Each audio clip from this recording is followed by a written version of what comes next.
सम्मान में निर्मित किए गए भव्य वे अति विशाल मान्यवर श्री कांचीराम जी स्मारक स्थल पर इनको अपने श्रद्धा सुमन अर्पित करने के लिए पहुंचे। हालांकि आप लोगों को ये भी मालूम है कि इनके सम्मान में बनाए गए इस स्थल के हिस्सों की समय से मरम्मत नहीं होने की वजह से आप लोग भी पिछले कुछ समय से यहाँ इनकी प्रतिमा पर अपने पुष्प अर्पित नहीं कर पा रहे हैं। लेकिन अब यहाँ मरम्मत का अधिकांश कार्य पूरा हो जाने के बाद इस बार मेरे साथ साथ आप लोग भी भीड़ के मामले में अपना पिछला खुद का सभी रिकॉर्ड तोड़ते हुए भीड़ के मामले में अपना पिछला खुद का सभी रिकॉर्ड तोड़ते हुए यहाँ लाखों की संख्या में इस स्थल पर माननीय श्री कांचीराम जी को अपने श्रद्धा सुमन अर्पित करने के लिए पहुंचे, जिसके लिए पार्टी आपकी बहुत बहुत आभारी है। साथ ही वर्तमान राज्य सरकार की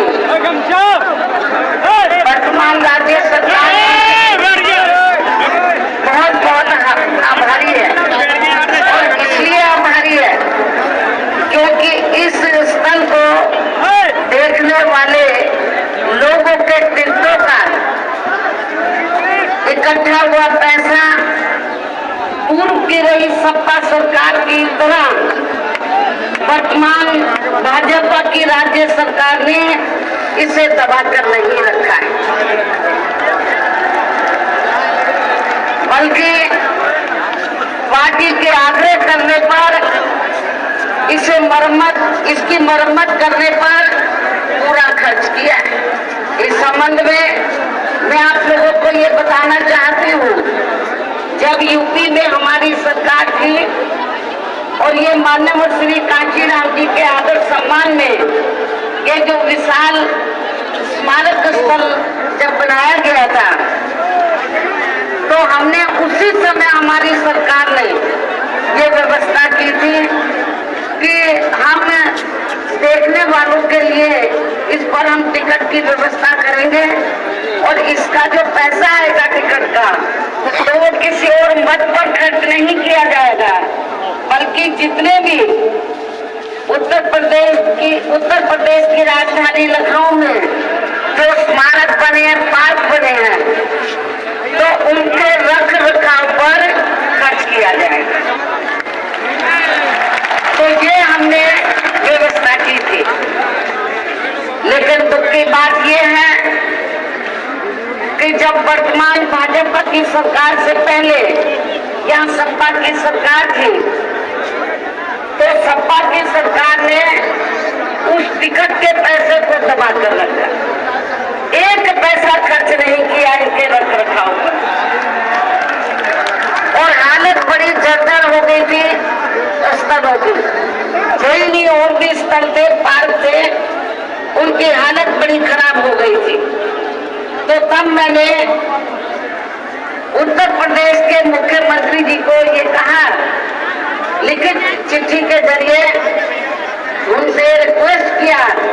कि हम आपसे ये नहीं कहते कि दूसरे मत का पैसा आप इनके रख रखाव पर लगाओ, तो जो देखने वालों का टिकटों का पैसा काफी बड़ी तादाद में इकट्ठा हो गया है गवर्नमेंट के पास, उस पैसे को इनके रख रखाव पर लगाया जाए। तो उत्तर प्रदेश की वर्तमान भाजपा की सरकार ने इस मामले को दिखवाया पूरा,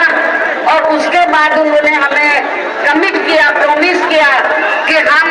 जो भी पैसा टिकटों को आया है हम दूसरे मत को नहीं लगाएंगे, बल्कि इन स्तरों के रख रखाव पर लगाएंगे। उन्होंने ये लगाया, इसलिए हमारी पार्टी उनके लेकिन वही दूसरी तरफ समाजवादी पार्टी कि जब यूपी में सरकार थी और ये स्तर बन चुके थे तो उन्होंने इनके रख रखाव पर कोई पैसा खर्च नहीं किया, टिकटों का पैसा दबा कर रख लिया। लेकिन जब अब वो सत्ता से बाहर है समाजवादी पार्टी, तो अभी 2-3 दिन पहले वो मीडिया में खबर छपवा रहे थे कि मान्यवर श्री कांशीराम जी के सम्मान में संगोष्ठी करेंगे। लेकिन जब वो सरकार में रहते हैं तो ना उन्हें पीडीए याद आता है और ना मान्यवर श्री कांशीराम जी की जयंती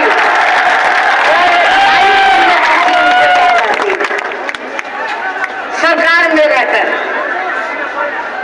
लेकिन जब वो सत्ता से बाहर हो जाते हैं तो समाजवादी पार्टी को फिर याद आता है कि हमें संगोष्ठी करनी चाहिए। मैं सपा मुखिया अखिलेश यादव से मैं ये पूछना चाहती हूँ, यदि मान्यवर श्री कांशीराम जी के प्रति आपका इतना ही आदर सम्मान था तो जब यूपी में मेरी सरकार थी तो मेरी सरकार ने अलीगढ़ मंडल में कासगंज के नाम से अलग से जिला बनाया, उस जिले का नाम मान्यवर श्री कांशीराम जी नगर के नाम से रखा। लेकिन जैसे ही समाजवादी पार्टी पावर में आई उन्होंने नाम बदल दिया। मान्यवर श्री कांशीराम जी के नाम पर हमने कॉलेज, यूनिवर्सिटी, अनेकों संस्थानों के नाम रखे, अनेकों संस्थानों के नाम रखे, जनहित की योजनाएं शुरू की। सारी के सारी समाज अधिकांश जो बड़ी बड़ी योजनाएं थी वो सभी की सभी इन्होंने बंद कर दी समाजवादी पार्टी की सरकार ने। ये इनका